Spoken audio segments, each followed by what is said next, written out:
They are mentioned in the Holy Quran. La ilaha illa ar-Rahman. La ilaha illa ar-Rahman. الرحمن الرحيم المالك القدوس. إن الحمد لله نحمده ونستعينه ونستغفره ونعوذ بالله من شرور أنفسنا ومن سيئات أعمالنا. من يهدي الله فلا مضل له ومن يضلل فلا هادي له، وأشهد أن لا إله إلا الله وحده لا شريك له، وأشهد أن محمدا عبده ورسوله. يا أيها الذين آمنوا اتقوا الله حق تقاته ولا تموتن إلا وأنتم مسلمون. يا أيها الناس اتقوا ربكم الذي خلقكم من نفس واحدة، خلق منها زوجها وبث منهما رجالا كثيرا ونساء، واتقوا الله الذي تساءلون به والأرحام إن الله كان عليكم رقيبا. يا أيها الذين آمنوا اتقوا الله وقولوا قولا سديدا يصلح لكم أعمالكم ويغفر لكم ذنوبكم، ومن يطع الله ورسوله فقد فاز فوزا عظيما. أما بعد، فإن أصدق الحديث كتاب الله تعالى، وخير الهدي هدي محمد صلى الله عليه وسلم، وشر الأمور محدثاتها، وكل محدثة بدعة، وكل بدعة ضلالة، وكل ضلالة في النار. أما بعد، waxaan ka bilaabeynaa meeshaan in sha allahu tacaala duruus cilmi ah oo ku saabsan dacwada islaamiga ah. dacwadaas aadaabta qofka daaciga looga baahan yahay iyo qofka daaciga ahi sahayda uu baahan yahay iyo taariikhdii dacwadani ay soo martay iyo ummadda islaamka ah oo dacwadani ku wajahan tahay, gaar ahaan dacwadaas taariikhdii ay ku lahayd. waxaan kaloo ka hadlaynaa qofka daaciga waddada loo baahan yahay inuu dacwada u qaado, ama waxaa loo yaqaano manhajka dacwada islaamiga ah. waxaan kaloo in sha allahu tacaala aan tilmaami doonaa dacwada islaamiga ah waxyaalaha khaladaadka oo dadka qaarkood ay soo geliyeen oo dacwadii dhibaateynaya ama ummadda islaamka ah dhibaateynaya. darsigeena koobaad in sha allahu tacala wuxuu ka hadlahayaa qofka daaciga ah ma u baahan yahay waxa loo yaqaano zaad, ama ma u baahan yahay sahay. sidaa garanaysaan dacwadu waa shaqo culus, waa shaqadii ambiyada loo soo diri jiray. shaqadaa culusna qofka qabanayaa inuu sahay u baahan yahay, inuu u baahan yahay isdiyaarin, wax aada iyo aada loo fahmi karo weeye. laakiin zaadkaas ama sahaydaas way tiro badan tahay. waxaan ku soo koobaynaa qodobada soo socda. kow, qofka daaciga ah wuxuu u baahan yahay sahay xagga dareenkiisa ah, uu dareemo dacwadan qiimaha ay leedahay. tan kale wuxuu u baahan yahay sahay xagga ruuxdiisa iyo cibaadadiisa iyo alla ku-xirnaantiisa ah. tan kale wuxuu u baahan yahay sahay xagga isku xirnaanta iyo dadka dacwadan wadaa inay dacwada isku xirnaadaan, isku xilaan oo iskaashadaan. maxaa yeelay haddii aan la iskaashan oo dacwada aan nidaam loo yeelin, dacwadii meel ma ay gaarayso. waxay kuloo baahan yihin dadka ducaadda inay helaan sahay xagga manhajka iyo waddada ay ku socdaan, ay si fiican u fahmaan oyna caddaystaan. haddaan ku bilowno qeybta hore oo ah sahayda xagga dareenka ah, waxaa loo jeeda qofka bani aadamka ahi waxa uu qabanayo, uu ku dhaqaaqahayo, waa inuu aaminsan yahay qiimaha ay leeyihiin, fadliga ay leeyihiin iyo baahida loo qabo. ambiyada ilaahi subxana wa tacala uu soo diri jiray, dadaalkii badnaa ay gelahayeen iyo culayskii badnaa ay dacwada ku bixinhayeen, waxa u sabab ahaa ayagoo dareensan dacwada qiimaha ay leedahay iyo fadliga ay leedahay iyo culayska ay leedahay. waxaa su-aala marka dareenkaas see loo heli karaa, dareenkaas see loo kasban karaa. dareenka asaga ah waxaa lagu heli karaa kow, qofka muslimka ah oo dareema inuu diinta islaamka uu mas-uul ka yahay. diintan waa risaaladii ilaahay weye subxaanahu wa tacaala, waa fartiintii ilaahay uu soo diray. ambiyada ayaa xambaari jiray, nabigeena sala allahu calayhi wasalam ayaa ambiyada u dambeeyey. isaga kadibna ummaddiisa ayaa booskiisii joogta, ayadaa risaaladii xambaarsan, ayadaa diintii cilmi ahaan iyo camal ahaanba mas-uulka ah. marka diinta islaamka oo diin ballaaran ah oo wax ay ka hadlaysa ay ballaaran yihiin, dadka bani aadamka dhammaantood, bal xataa insi iyo jinniba la hadlaysa, diinta ballaaran oo waxa ay wada ay ballaaran yihiin, dadka la khitaabaysa ay ballaaran yihiin, ilaa qiyaama saaca soconaysa. diintaasi dad la-aan ma ahaan karto, waa in ummaddeedu ay xambaartaa. marka in la dareemo diinta in mas-uul laga yahay oo diintaani adiga ay ku sugayso muslimka ah, dareenkaasi waa dareen loo baahan yahay. wuxuuna ku siin karaa waxaa loo yaqaano azaad ashucuuri, dareen ama sahay xagga dareenka ah. marka laakiin haddii aan dareensaneen dacwada inaad mas-uul ka tahay ama diintan mas-uul ka tahay, dhib weyn baa ka imaan kara. midda labaad waxaa weeye oo sahayda xagga dareenka lagu heli karaa qofka oo fahma oo dareema ummaddiisu meesha ay taallo iyo sida xaalkeedu uu yahay. ummadda muslimka ah dhowr xil baa saaran. xil waxaa weeye xil ayada nafteeda saaran, oo ayada inay diintii ilaahay subxaana wa tacaala ay barato oo ku camal fasho, inay diintii dabaqdo, inay diinta ayada dhexdeeda isku waardiyeyso, waa shaqo looga baahan yahay. inay diintii ummadaha kala gaarsiisana waa shaqo looga baahan yahay. ummadda noocaasoo darajadaas leh oo ilaah subxaana wa tacaala qur-aankiisa uu ku leeyahay kuntum khayra ummatin ukhrijat linnaas, ummadda khayrka badan oo fadliga badan meesha ay marayso iyo sida xaalkeedu yahay, qofka markuu dareemo wuxuu isdareensiin karaa ama uu qaadan karaa dareen ah meesha fadhi kuuma yaallo, ummaddaadii waa liidataa, ummaddii cilmi ahaan ayay liidataa, ummaddii camal ahaan ayay liidataa, ummaddii midnimadeeda iyo isku xirnaanteeda iyo waatinimadeeda wax weyn ayaa gaaray. ummaddii cadowgeedii ayaa maanta ka gacan sarreeya, xag dhaqaale ahaan bay uga gacan sarreeyaa, xag milatari ahaan ayuu uga gacan sarreeyaa, xag siyaasa ahaan ummaddii waa la kala jejebiyey oo waa la iska maamulanayaa. ummaddii lafteedii dadkeedii maaragtay madaxda ahaa ama maamulka u hayay xilkii ummadda u dhiibatay iyo meeshii looga baahnaa in badanoo ka mida ka soo bixi mahayaan. marka ummaddaada meesha ay marayso oo aan dareentid iyo meesha ay taallo iyo darajada ilaahay la sugahayo oo loo diyaariyey iyo xilka saaran, markii arrinkaa la dareemana wuxuu kugu dhalinayaa in meesha aad ka kacdid oo dacwadii aad u istaagtid. marka waa shucuur la dareemahayo ummadda waaqica ay ku sugan tahay. waxaa kaloo loo maartay dareenka asaga lagu heli karaa qofka oo dareema dacwada fadliga ay leedahay iyo makaanada ay leedahay. camal kastoo la qabanayaa, marka la qabanayo waa in la yaqaana qiimaha uu leeyahay. salaada qiimaheeda waa naqaanaa insha allahu tacaala, soonka qiimihiisa waa naqaanaa, jihaadka fadligiisa waa naqaanaa, in waxa la sadaqaysto qiimaheeda waa naqaanaa. marka qofka muslimka ah shaqada uu qabanayo fadligeeda iyo darajada laga helahayo waxbuu ka dareensan yahay. kulamaa fadliga aad taqaanidna shayga waa ku dadaalaysaa.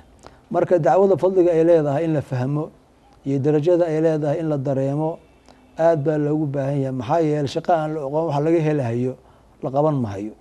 marka dacwada saa la socotid wax fadli badan weeyaan.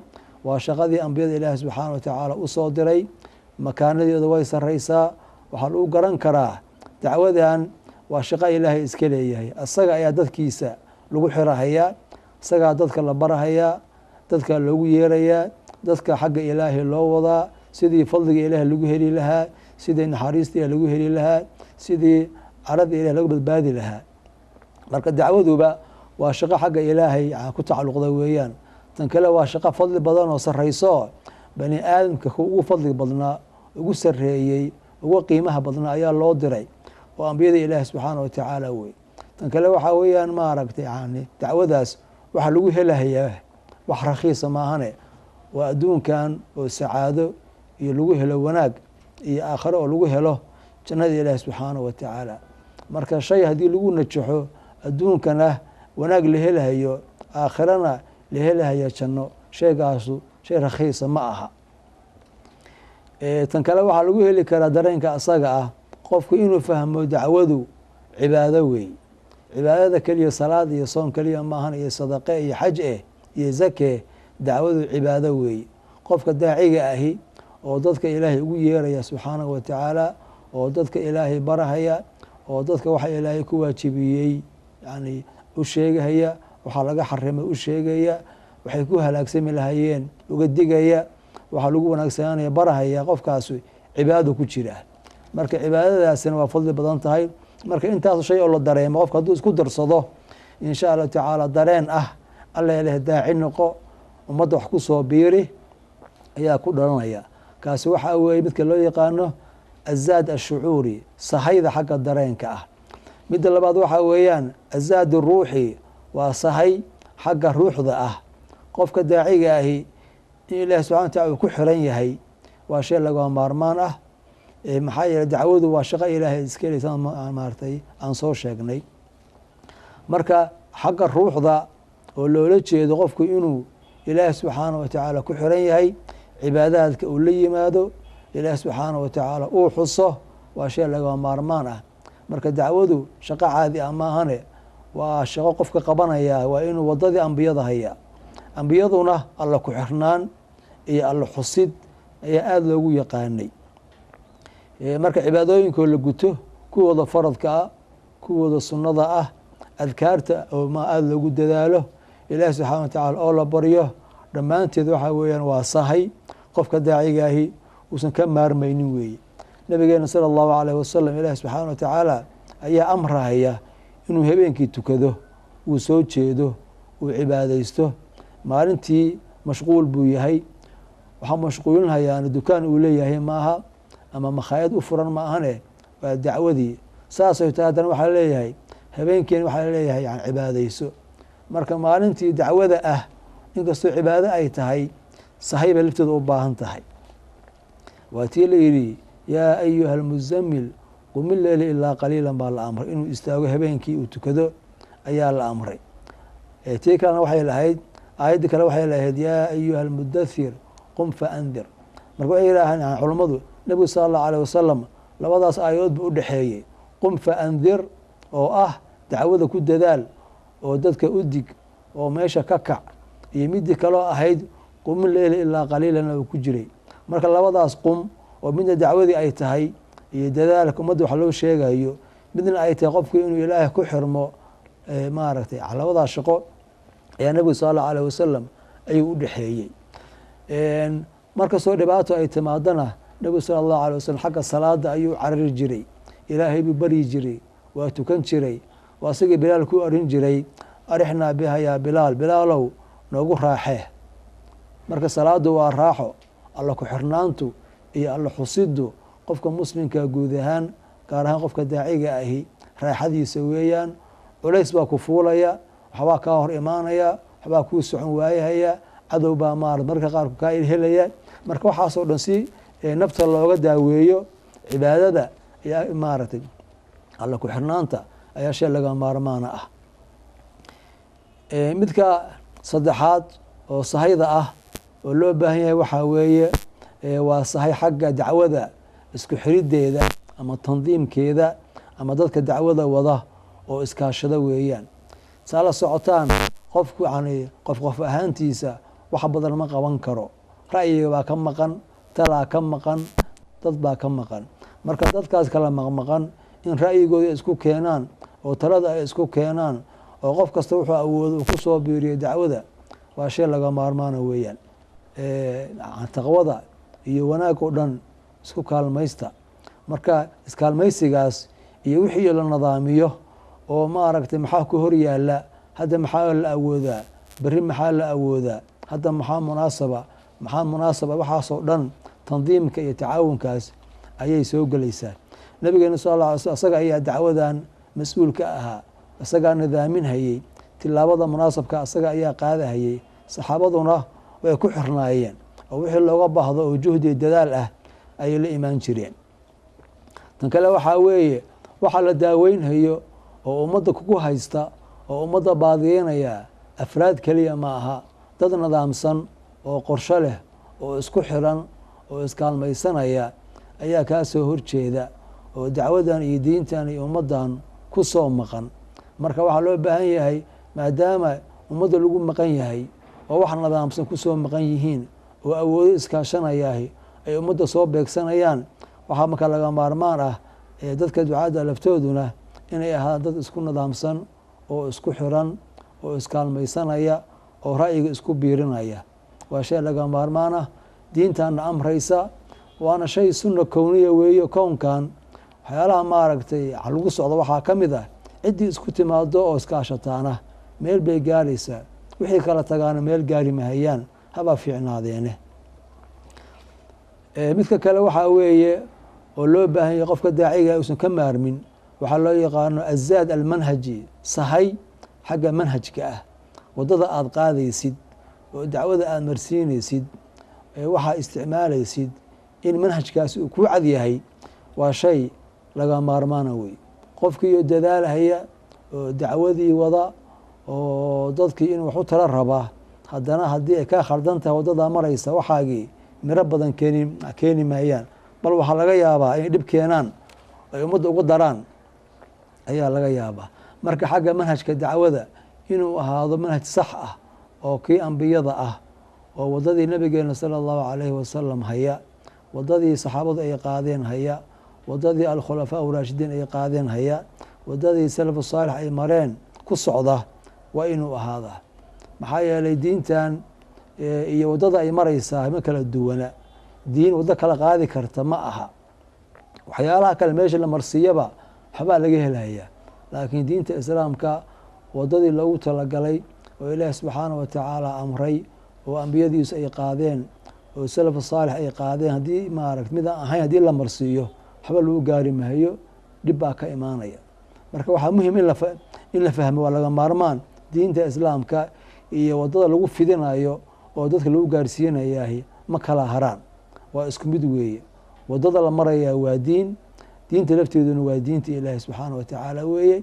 marka allihii diinta iska lahaa in dadka la gaarsiiyana amray, ayaa wadada loo marayana isaga ayaa noo sheegay, ambiyadiisuna way mareen, nabigeena sala allahu alayh wasalamna wuu maray. dadka towxiidka iyo caqiidada ayaa ugu yeeray, nebigu sala allahu alayh wasalam waa samray, waa adkaystay, isagoo la dhibahayo oo saxaabadiisa hortiisa lagu dilahayo oo maaragta dhib fara badan uu haysto, buu nabi sal slam buu sabrahayay. marka sabarkaas waa shay muhim ah oo ka mida wadadii ambiyada. in dadka caqiidada laga dhiso oo dadku ilaahi subxaana wa tacaala ay gartaan, oo ilaahay ay fahmaan, oo ilaahay ay ka baqaan, oo ilaahay ay caabudaan, oo aakhiro ay rumeeyaan, oo maarata qiimaha jannada ay fahmaan, ayadana waa ka mid weeye. in marka tan kale tartiib loo socdo oo dadku maaragtay hal mar fahmi mahayaan leh, tartiibta iyo tadarujka asruma maaragtay waa ka mid. waxaa kaloo ka mid ah in dacwada islaamka ah wadada lagu wadahaya ay tahay wado dadka awoodooda maaragta loo fiirsanayo, oo dadka awoodooda ku jaan go-an, ayadana waa shay laga maarmaana wey. marka manhajkaas inuu ahaado manhaj waadixa oo dacwada lagu wadayaa, oo maarata manhajkii salafka waafaqsan, waa laga maarmaan. waxaa laga raacay nabiga sala allahu alayh wasalam, oo nabigeena looga dayanayaa caqiidadiisii keliya ma aha, cibaadadiisii iyo salaadiisii keliya ma aha, soonkiisii iyo sadaqadiisii keliya ma aha. waxaa looga dayanaya waxaa ka mid ah in dacwadiisa looga daydo, dacwada siduu u fidiyey, siduu maaragtay wadaduu marsiiyey, wax kastoo la kulmo sida uu nabiga sal allahu alayh wasalam ula tacaamulay, in looga daydo ayaa laga maarmaan ah. laakiin in la yidhaaho nabiga sala allahu alayh wasalam caqiidadiisa iyo cibaadadiisii iyo salaadiisii baan ku dayanaynaa, laakiin dacwadiisii wadadiisiina ma qaadayno, arrinkaasi dhibaato weyn ayuu keenayaa.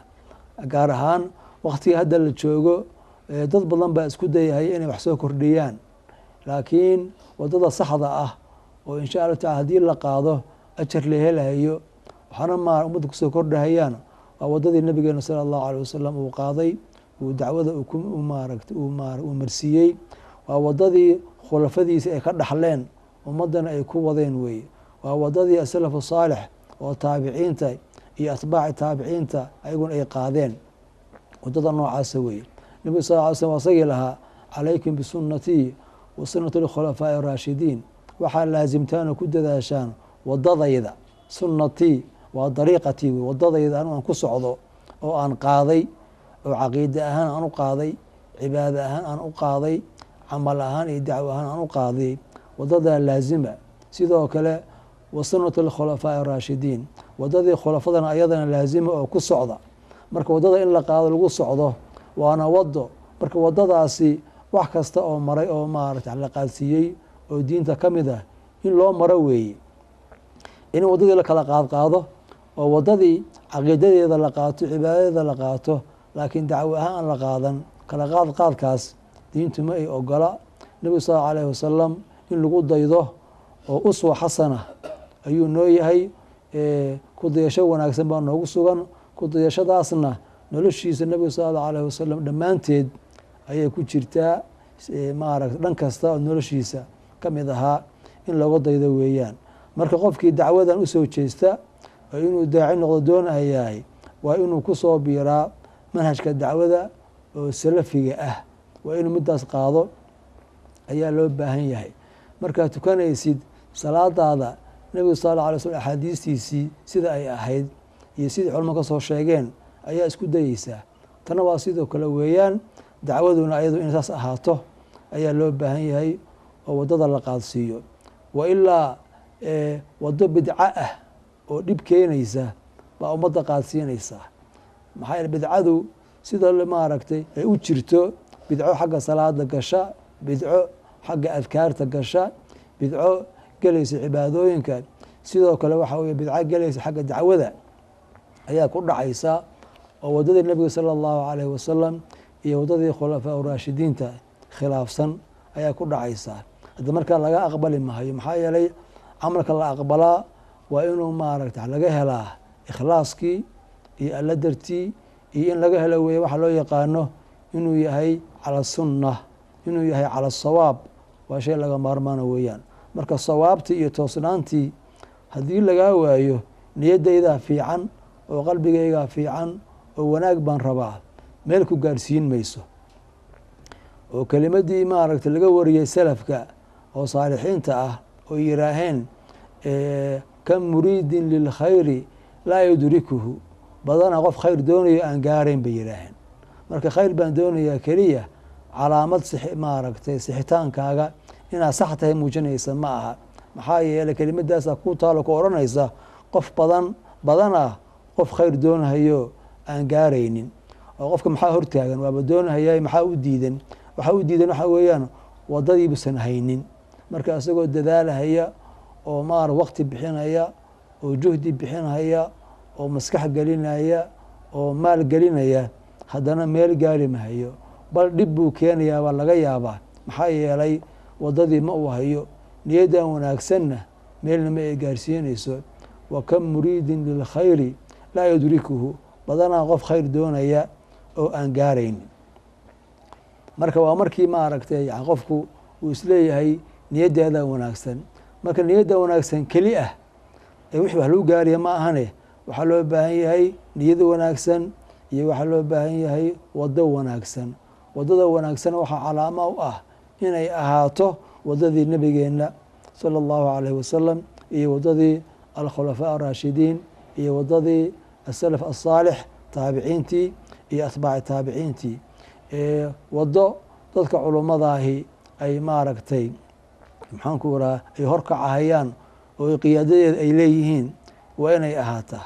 maxaa yeeley maanta maadaama nabigeena sala allahu alay wasalam uusan joogin, saxaabana aysan joogin, khulafana aysan joogin, waxay joogaa booskoodii waa culammadii weeye.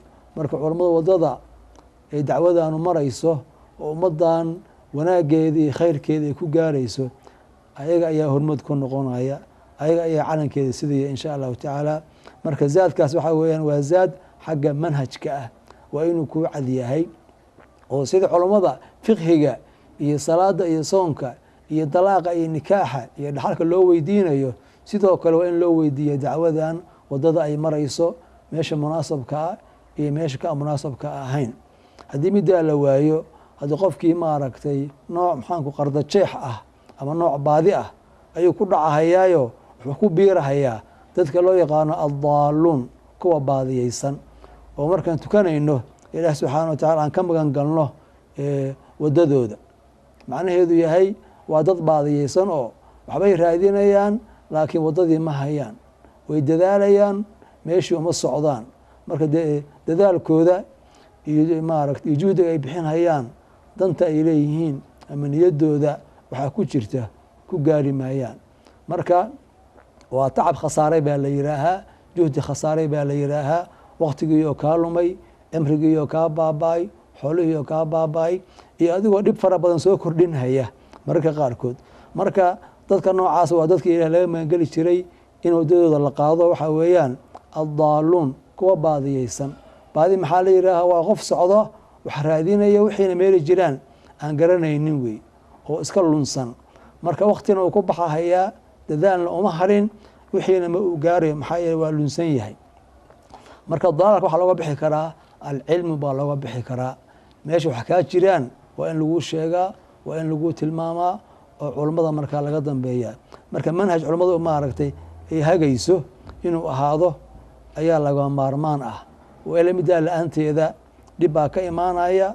marka sida salaadaada iyo soonkaaga iyo zakadaada iyo dhaxalkaaga iyo dahaaradaadaba ay culummadu maaragtay u horkacahayaan, dacwadana in culummadu horkaco ayaa loo baahan yahay oo ayada maaragtay looga dambeeyo.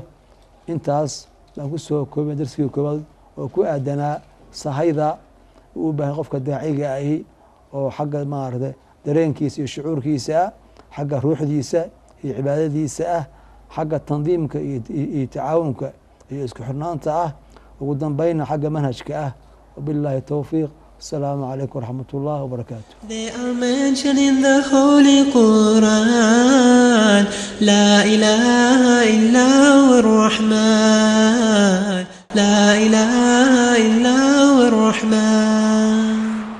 Ar-Rahman, Ar-Rahim, Al-Malik, Al-Quddus.